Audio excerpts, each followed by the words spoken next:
Hello hi guys, welcome to Vinayak believers classes. Okay so students, I hope आप लोगों ने last के videos अच्छे से देखे होंगे जो कि कम्युनिटी डेवलपमेंट से रिलेटेड थे। ठीक है, और आई होप सो कि आपको उनसे बहुत हेल्प भी मिला होगा और मिलेगा भी आगे। आज मैं आपके लिए लेकर आई हूँ एक टॉपिक जल, जिसकी हम बात करेंगे वाटर।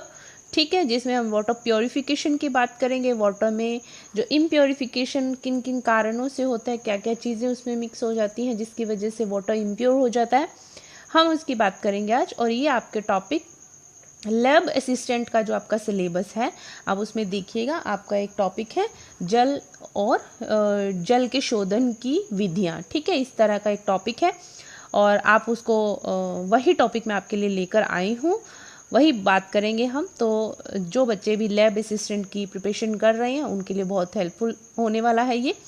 तो चलिए देखते हैं, बात करते हैं इसके बारे में हम। देखिए, बेसिकली जल की बात करें तो जल है क्या, स्वास्थ्य के लिए क्या होता है जल, बहुत महत्वपूर्ण होता है, सुरक्षित होता है। और जो आपका पीने का पानी होता है वो किन कारणों से अशुद्ध हो जाता है। देखिए, उसके अंदर रासायनिक पदार्थ, ठीक है, कुछ केमिकल प्रोडक्ट्स होते हैं और कुछ उसके अंदर जो जैविक बायोलॉजिकल जो प्रोडक्ट्स होते हैं वो क्या हो जाते हैं, मिक्स हो जाते हैं। ठीक है, जैसे कि मिट्टी हो गई, गंदगी हो गई, ठीक है, और जिस वजह से ये मिक्स होने की वजह से इनका जो पानी है उसका टेस्ट खराब हो जाता है, पानी का कलर खराब हो जाता है। ठीक है, तो इस वजह से पानी जो है पीने में स्वाद नहीं आता उसका, और वो जो जल होता है वो हेल्थ के लिए नुकसानदायक होता है, कई तरह की वो बीमारियां हमारे शरीर में छोड़ देता है। ठीक है, तो जल की बात करें तो उसके अलावा जल जो है हमारे प्रतिदिन की जो हमारी दैनिक जो दिनचर्या है उसमें पानी का बहुत महत्व है। हर काम के लिए हमें पानी की ज़रूरत पड़ती है। तो जो है जल है उसको क्या करना चाहिए, जल जो है मानव के लिए पशुओं के अपशिष्ट पदार्थों से क्या हो जाता है, संक्रमित हो जाता है। रासायनिक जो भी एलिमेंट्स होते हैं उसके अंदर मिलने से क्या हो जाता है, संदूषित, ठीक है, कंटैमिनेट हो जाता है और क्या हो जाता है, टॉक्सिक हो जाता है। ठीक है, तो आज हम बात इसी के बारे में करेंगे, जल की बात की। तो देखिए, पृथ्वी पर मनुष्य का प्रतिदिन लगभग 20 से 50 लीटर शुद्ध जल की आवश्यकता होती है। पृथ्वी पर मनुष्य को कितने लीटर जल की आवश्यकता होती है पर डे की, 20 to 50 लीटर। ठीक है, और पृथ्वी पर उपलब्ध जल का क्या क्या परसेंट है देखते हैं। देखिए, 97% तक जो जल है वो समुद्रों में मिलता है। 1.8% तक जो होता है वो बर्फ के रूप में होता है, मीन्स, ठीक है, आइस के रूप में होता है। और 1.2% जो है वो पीने लायक जल होता है। ठीक है, तो ये बात आ रही है, ये परसेंटेज है पानी की जो कि पृथ्वी पर है, और 97% समुद्रों में, बर्फ के रूप में 1.8 और 1.2 पीने के लिए। ठीक है, ये इसका परसेंटेज है, थोड़ा अच्छे से देख लीजिएगा। चलिए, इसी के साथ नेक्स्ट बात करते हैं आपके गुणवत्ता के आधार पर। ठीक है, गुणवत्ता के आधार पर अगर जल की बात करें तो जल के कितने भाग हैं, 4 भाग हैं, जिसमें शुद्ध जल, सुरक्षित जल, संदूषित जल और प्रदूषित जल आता है। अब इनमें डिफरेंस देखना है क्या है।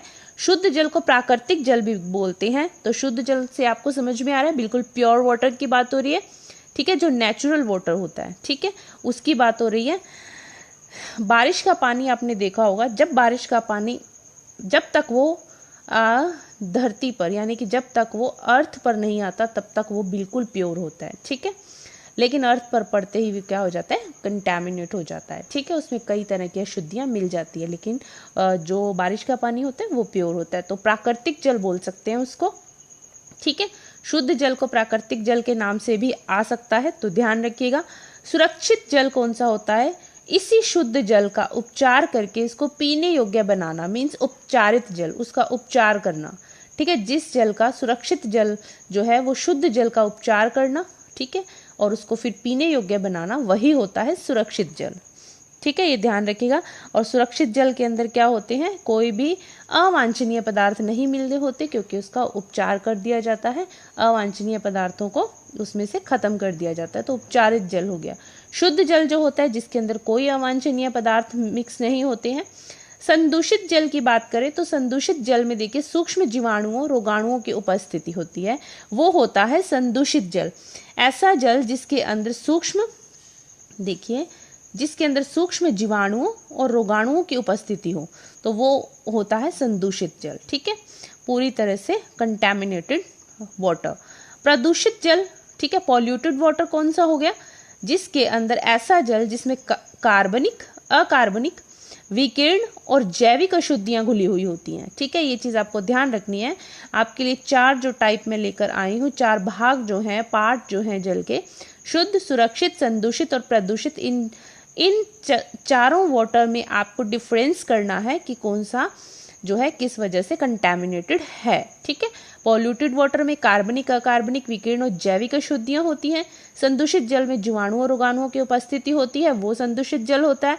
और सुरक्षित जल, जो शुद्ध जल को पीने योग्य बनाया जाता है उपचार के बाद, तो वो होता है सुरक्षित जल। ठीक है, नाम से ही समझ में आ रहा है, सुरक्षित जल जो पीने योग्य है, उपचार करके उसको उपचारित जल भी बोल सकते हैं। ठीक है, ये ध्यान रखिएगा। आई होप स्टूडेंट आपको ये टॉपिक समझ में आ रहा होगा। ये आपके लैब असिस्टेंट के जो फर्स्ट आपका पार्ट है होम साइंस का, उसके अंदर ये एक टॉपिक दिया हुआ है, आप ध्यान से देखिएगा तो आपको बहुत हेल्प मिलेगा। ये टॉपिक पढ़ने के बाद आपको बिल्कुल अच्छे से याद हो जाएगा, पेपर में आपके काम आएगा। तो अच्छे से पढ़ लीजिएगा, समझ लीजिएगा, वीडियो 1 से 2 बार देख लीजिएगा, तो आपको एक दो बार देखने पर वैसे ही ये याद हो जाएगा। ठीक है, चलिए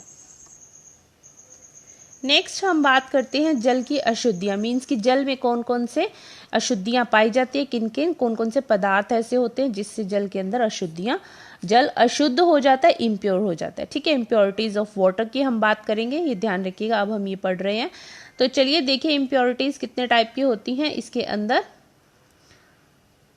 चलिए देखते हैं। Okay, let's see. घुलनशील अशुद्धियां होती हैं, अवलंबित या निलंबित अशुद्धियां होती है। ठीक है, 2 टाइप्स की अशुद्धियां होती हैं।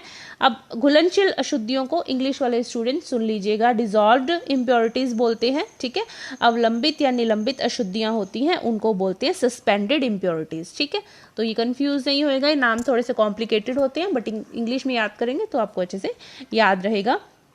तो चलिए, अघुलनशील अशुद्धियां जो होती हैं, इसमें भी 2 तरह के पदार्थ मिक्स होते हैं, जैसे गैसीय और ठोस पदार्थ। ठीक है, जो कि घुलनशील, जो कि जल के अंदर घुल जाते हैं। ठीक है, और दिखाई नहीं देते हैं।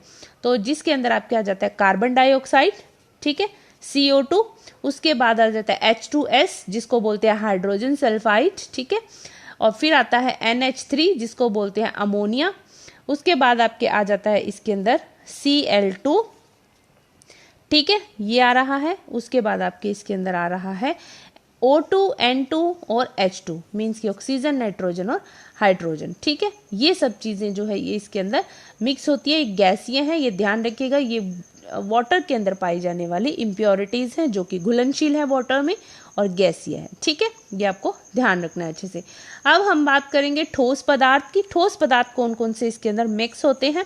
देखिए, कैल्शियम, मैग्नीशियम, शीशा, लोहा, सोडियम, मैग्नीज, सोडियम आदि के लवण। ठीक है, सोडियम या सोडियम आदि के लवण। तो ये सब चीज़ें जो है ये ठोस पदार्थ के अंदर आती हैं। ये भी जल में पाई जाने वाली इम्प्योरिटीज हैं। ठीक है, वाटर में पाई जाने वाली इम्प्योरिटीज हैं, बट इनका वो क्या है, ये है सॉलिड, इसका फॉर्म होता है। ठीक है, ये होता है सॉलिड फॉर्म में, सॉलिड प्रोडक्ट होता है ये, और ये होता है गैस फॉर्म में। ठीक है, ये ध्यान रखिएगा। दोनों तरह की अशुद्धियां घुलनशील होती हैं, तो गैसीय फॉर्म और आपके सॉलिड फॉर्म, ये ध्यान रखिएगा। नेक्स्ट बात करते हैं आपके सेकंड जो इसका आ रहा है, अवलंबित या निलंबित, मीन्स सस्पेंडेड या इम्प्योरिटीज, उसकी बात करेंगे। तो इसके अंदर देखिए 2 तरह के आते हैं, अकार्बनिक और कार्बनिक। ठीक है, अकार्बनिक के अंदर क्या होता है, बालू, मिट्टी, धूल, सिलिका, चूना, ये सब आ जाते हैं अकार्बनिक। ठीक है, अशुद्धियों के अंदर जो वाटर के अंदर होती है।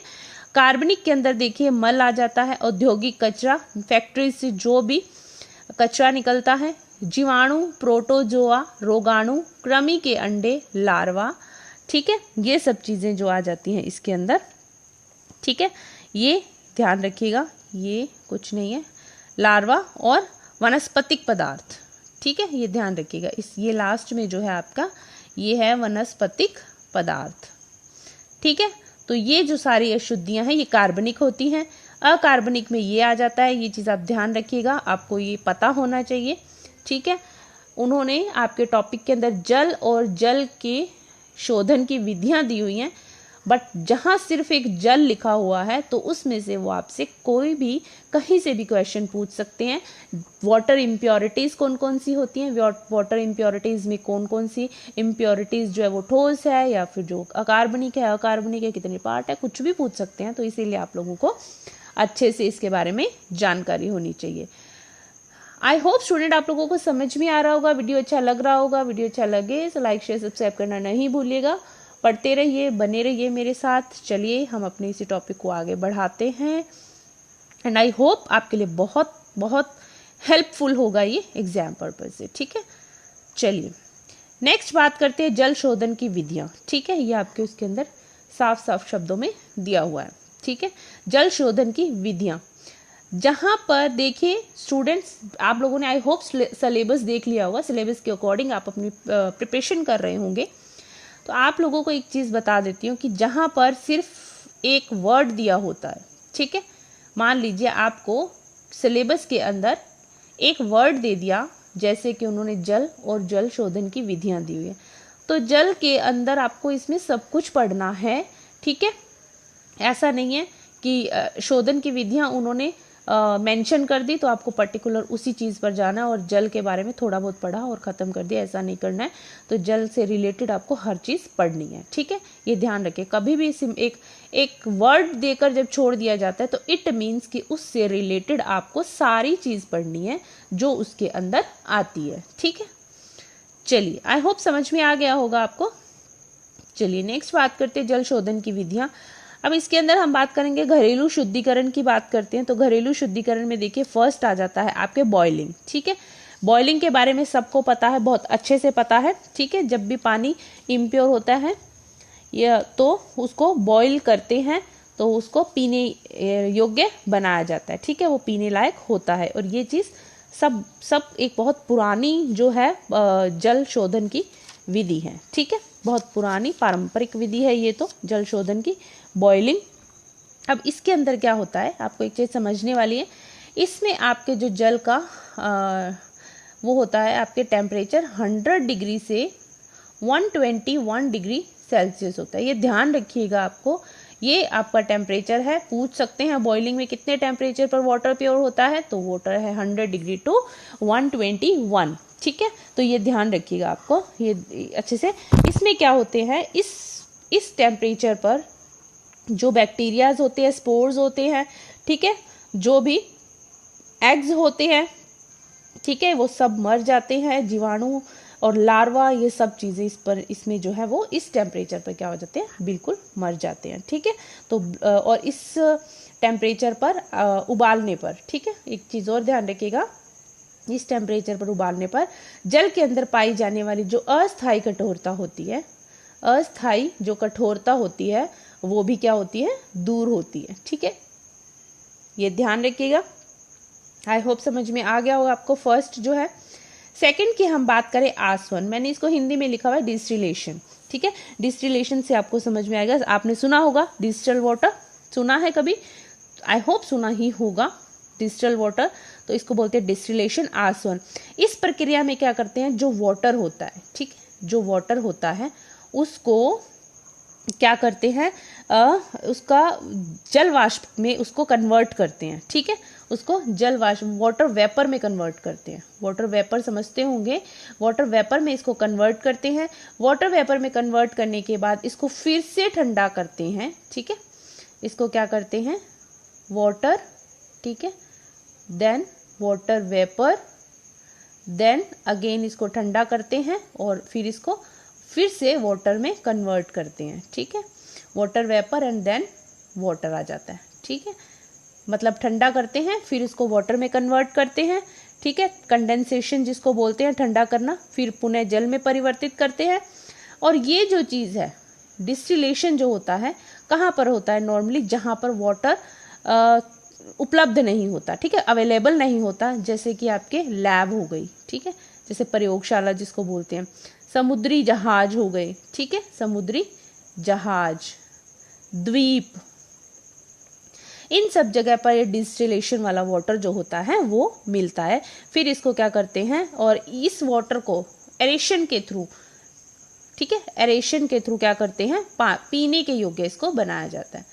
पहले तो क्या करते हैं, इस वाटर को डिस्टिलेशन करते हैं और फिर उसको एरेशन के थ्रू, एरेशन एक प्रोसेस है, ठीक है, वातित जिसको बोलते हैं हिंदी में, उसके थ्रू इसको पीने योग्य बनाया जाता है। ठीक है, आई होप ये समझ में आ गया होगा डिस्टिलेशन क्या है, बॉइलिंग क्या है। नेक्स्ट बात करते हैं आपके इसके अंदर निस्यंदन, जिसको सिंपल भाषा में क्या बोलते हैं आप, फिल्ट्रेशन बोलते हैं। ठीक है, और फिल्ट्रेशन आपको पता है कि किन किन चीज़ों से फिल्टर कर सकते हैं। फिल्ट्रेशन के लिए फिल्टर आते हैं मार्केट में, आपने देखे होंगे। कुछ एक फिल्टर्स हैं जिनके मैं आपको नाम बता देती हूँ। एक तो आता है आपके पेस्चर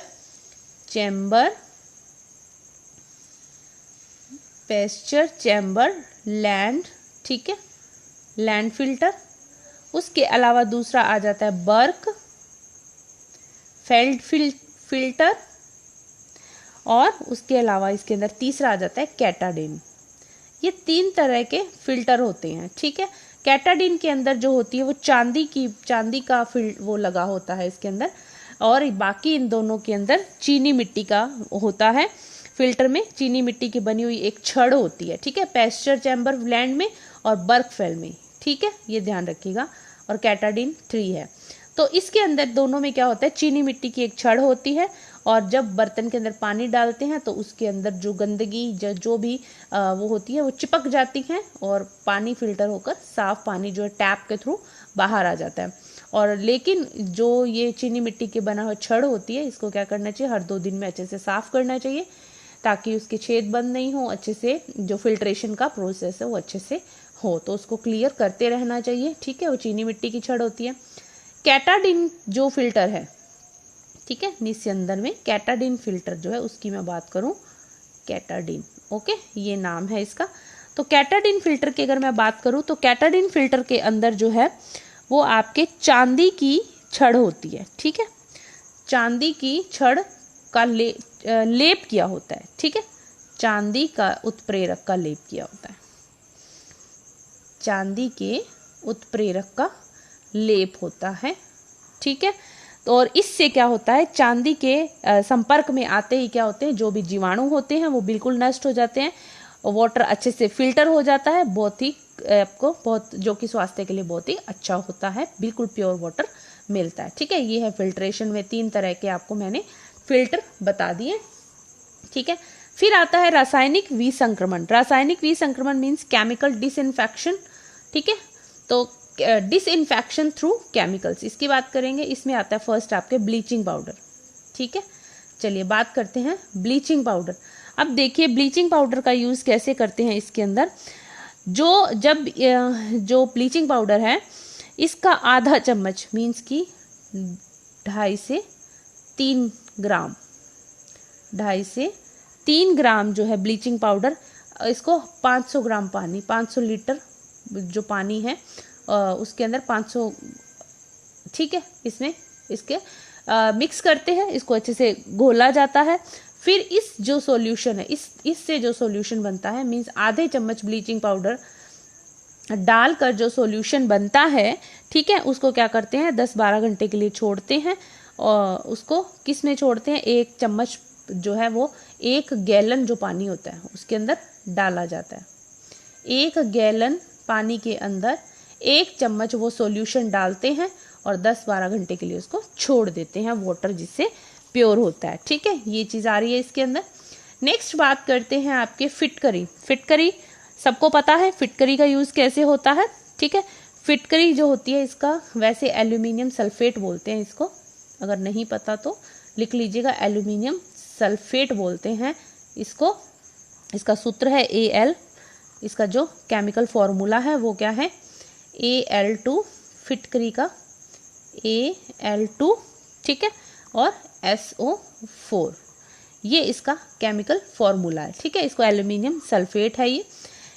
फिटकरी की बात करें तो फिटकरी का क्या करते हैं, 4 ग्राम जो फिटकरी होती है उसको पानी के अंदर छोड़ दिया जाता है।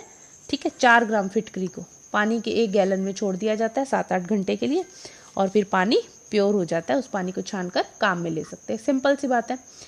फिर आती है बात क्लोरीन की गोलियां। ठीक है, क्लोरीन की गोलियों की बात करें तो इसके अंदर एक जो क्लोरीन की गोली होती है, एक क्लोरीन की गोली से 40 लीटर तक वाटर जो है वो प्योर कर सकते हैं। ठीक है, तो एक जो ग्राम गोली जो होती है 40 लीटर वाटर को प्योर करती है, ये ध्यान रखिएगा। एक क्लोरीन की गोली को मटके में डालो और उससे वाटर को आप क्या कर सकते हो, प्योर कर सकते हो। वाटर की सारी अशुद्धियां खत्म हो जाती हैं। लेकिन ये जो आपकी क्लोरीन की गोली होती है बहुत महंगी आती है। ठीक है, ये एक महंगा प्रोसेस है। नेक्स्ट बात करते हैं, देखिए स्टूडेंट्स, जो आपके उबालना, ठीक है, आपके जो उबालना वाली विधि थी या फिर अभी जो ये आपके रासायनिक विसंक्रमण वाली विधि आ रही है, फिल्ट्रेशन, सबको पता होगा, आपने घरों में देखा होगा। पहले लोग फिल्टर, ये एक्वागार्ड है, आरओ है, ये अभी चलने लगा है, लेकिन पहले लोग इसी तरह के फिल्टर का यूज़ करते थे वाटर फिल्ट्रेशन के लिए, जो मैंने आपको 3 बताए हैं। ठीक है, रही बात आपके डिसइंफेक्शन थ्रू केमिकल्स की, तो ये चीज़ें आपके घर में जो बड़े बूढ़े हैं आप उनसे पूछिएगा, उनको ये सब चीज़ें पता होगी वाटर प्योरिफिकेशन के लिए, तो आपको और ज़्यादा अच्छे से सब चीज़ें क्लियर हो जाएंगी। ठीक है, तरल क्लोरीन क्या होता है, लिक्विड क्लोरीन होता है। ये क्या करते हैं, ब्लीचिंग पाउडर से तैयार होता है। ठीक है, तरल क्लोरीन जो है किससे रेडी होता है, ये ब्लीचिंग पाउडर से रेडी होता है। ये चीज़ आप ध्यान रखिएगा, ब्लीचिंग पाउडर से रेडी होता है। 4 किलोग्राम ब्लीचिंग पाउडर लेते हैं, इसका यही है मेथड। क्या है, 4 किलोग्राम ब्लीचिंग पाउडर को 20 लीटर पानी के अंदर क्या करते हैं, घोल देते हैं। ठीक है, उसके अंदर मिक्स कर देते हैं और मिक्स करने के बाद क्या मिलता है, मिक्स करने के बाद इनको 5% तक सॉल्यूशन मिलता है, तरल क्लोरीन मिलता है वाटर प्योरिफिकेशन के लिए। ठीक है, क्या करते हैं, समझ में आया कि 4 किलोग्राम ब्लीचिंग पाउडर प्लस आपके इसके अंदर 20 लीटर वाटर। ठीक है, दोनों को मिक्स किया और आपके पास सॉल्यूशन मिला, आपको 5% तक तरल क्लोरीन का सॉल्यूशन आपको मिलता है। आई होप स्टूडेंट आप लोगों को समझ में आ रहा होगा। आपके लिए बहुत इंपॉर्टेंट वीडियो, अच्छे से समझिएगा, आपका एक टॉपिक रेडी हो जाएगा। ठीक है, चलिए बात करते हैं नेक्स्ट पोटेशियम परमैंगनेट की। पोटेशियम परमैंगनेट की बात करें तो ये क्या है, एक बहुत पावरफुल जो ऑक्सीडेंट है। ये ध्यान रखिएगा, पोटेशियम परमैंगनेट जो एक बहुत पावरफुल ऑक्सीडेंट है। अब पावरफुल कैसे है ये सुनिए। पावरफुल ये इसलिए है क्योंकि इसके अंदर कोलेरा जो बीमारी है जिसको हैजा बोलते हैं, उसके जो भी कीटाणु जीवाणु होते हैं, ये पोटेशियम परमैंगनेट जो होता है पूरी तरह से उसको नष्ट कर देता है। ठीक है, पूरी तरह से उसको नष्ट कर देता है, इसीलिए इसको जो है पावरफुल ऑक्सीडेंट बोलते हैं। ठीक है, ये ध्यान रखिएगा। तो पोटेशियम परमैंगनेट का यूज़ कैसे करते हैं, इसके अंदर 0.5, ठीक है, 0.5 ग्राम जो पोटेशियम होता है उसको हर एक पानी के गैलन में, ठीक है, पानी का गैलन होता है वो 5 लीटर का भी हो सकता है वो, ठीक है, और 10 का भी हो सकता है, उसके अंदर डाला जाता है, 6 से 8 घंटे के लिए उसको छोड़ दिया जाता है। ठीक है, जिससे पानी क्या होता है, उसका कलर, उसका टेस्ट, ठीक है, और उसका जो स्मेल है वो सब चेंज हो जाता है। ठीक है, ये चीज़ आ रही है इसके अंदर, ध्यान रखिएगा पोटेशियम परमैंगनेट की बात। नेक्स्ट बात करते हैं चूना। चूने का यूज़ भी होता है, तो ये होता है कैल्शियम हाइड्रोक्साइड। ठीक है, इसको क्या बोलते हैं, चूने का जो केमिकल फॉर्मूला है ये है CaOH, ये ध्यान रखिएगा, इसको बोलते हैं कैल्शियम, आपको मैं यहाँ अच्छे से लिख देती हूँ, ठीक है, कैल्शियम हाइड्रोक्साइड, कैल्शियम हाइड्रोक्साइड चूना जिसको बोलते हैं, ओके, कैल्शियम हाइड्रोक्साइड। ठीक है, उसके अलावा बात करें शुद्धिकरण के लिए इसको अच्छा माना जाता है, उपयुक्त माना जाता है।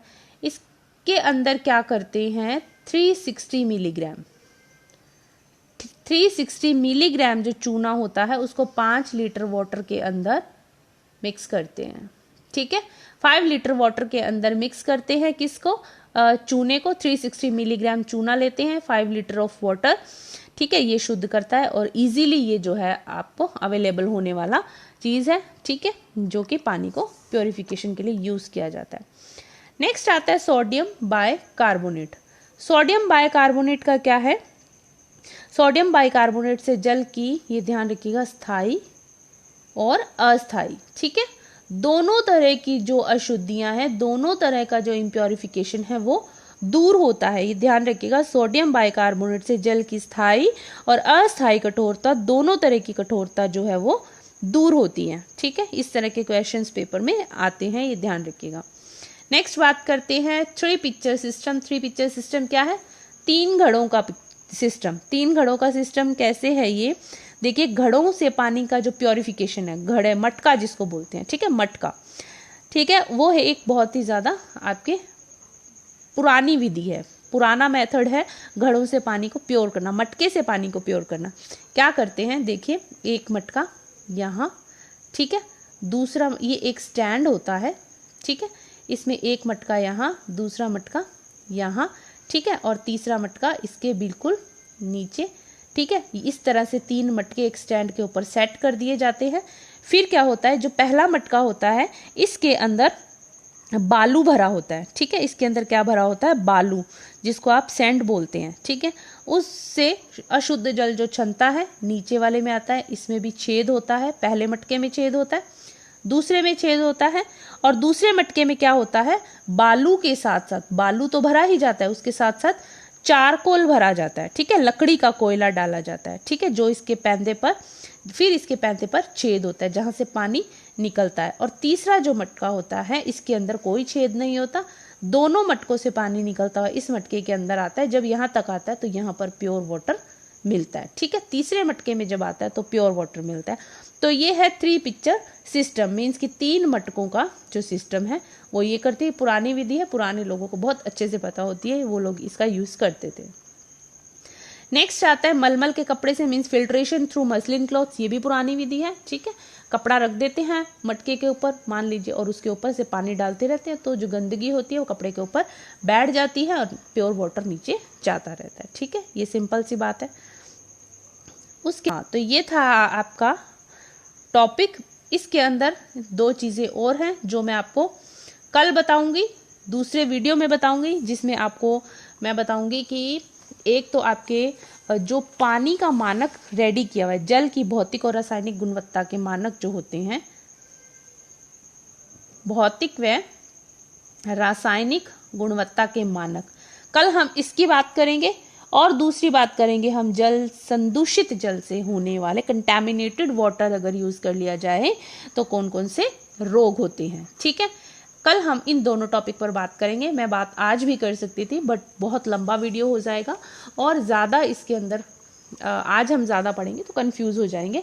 जितना आपको मैंने करवाया है इस टॉपिक में, ठीक है, आज के वीडियो में मैंने आपको जितना करवाया है, मुझे पूरी उम्मीद है कि आप लोगों को अच्छे से समझ में आ गया होगा और आप लोग अच्छे से इसको पढ़ेंगे करेंगे तो आपको इजीली हो जाएगा। इसको थोड़ा प्रैक्टिकली वे में याद करना, प्रैक्टिकल वे में समझने की कोशिश कीजिएगा कि अगर हमें घर के अंदर वाटर इम्प्योर आ रहा है, हमें उसको प्योर करना है, तो हम क्या क्या चीज़ें यूज़ कर सकते हैं, ठीक है। तो आपको इजीली याद हो जाएगा कौन कौन सी अशुद्धियाँ होती हैं, थोड़ा सा नाम पढ़ेंगे तो आपको अच्छे से याद हो जाएगा कौन सा किसके अंदर आता है, ठीक है। वीडियो 2 से 3 बार देखेंगे आपको वैसे ही याद हो जाएगा।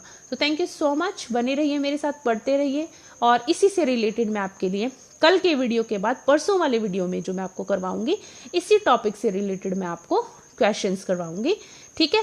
और आपको वो टेस्ट करने से पता चल जाएगा कि आपको वीडियो में कितना समझ में आया है, कितना आप उसमें से क्वेश्चन अटेम्प्ट कर पा रहे हैं, ठीक है। Thank you so much. Video like share subscribe करना नहीं भूलिएगा और ज़्यादा से ज़्यादा बच्चों को जोड़िए ताकि उनको भी फ़ायदा मिले।